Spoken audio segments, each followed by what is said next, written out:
This is an exam question for Functional Skills Maths Level 2. The subject content for the exam question is understand and calculate using ratios, direct proportion and inverse proportion. Okay, I'm just going to read out the exam question, which is on the screen. Ria works in a paint shop. She needs to make 1,500 millilitres of purple paint. Ria makes purple paint by mixing red paint and blue paint and white paint in the ratio 3:2:1.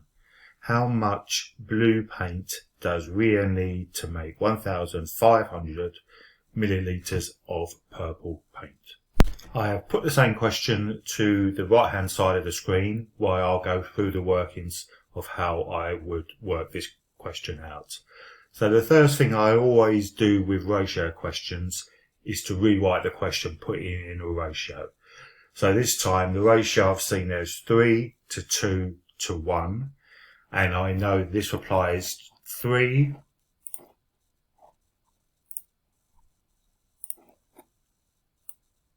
to red paint, 2 to blue, 1 to white. So I do that just to firm up my thoughts, so I've got a visual reminder, making sure that I keep the ratio in the right order.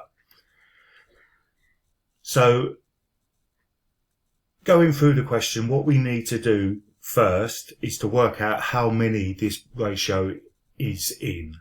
So we're looking at how many parts there are. So the parts are 3 red, 2 blue, 1 white, which equals 6 parts. So how many parts? 3 plus 2 plus 1 is 6 parts. Okay, now we worked out how many parts there are. We need to work out how much each part is worth.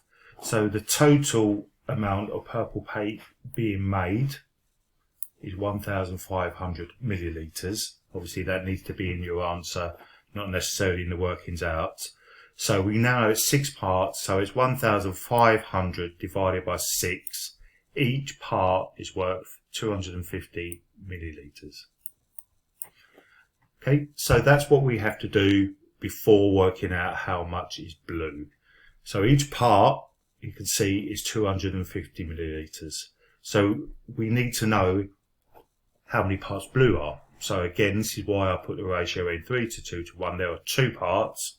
We now know each part is worth 250. Blue is 2 parts, so 2 times 250 equals 500 millilitres.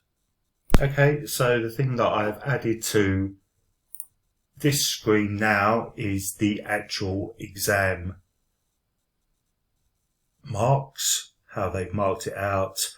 So I've got the subject content, question, how I'd work it out, and how this corresponds to the mark scheme. The question, total marks for the question is 3.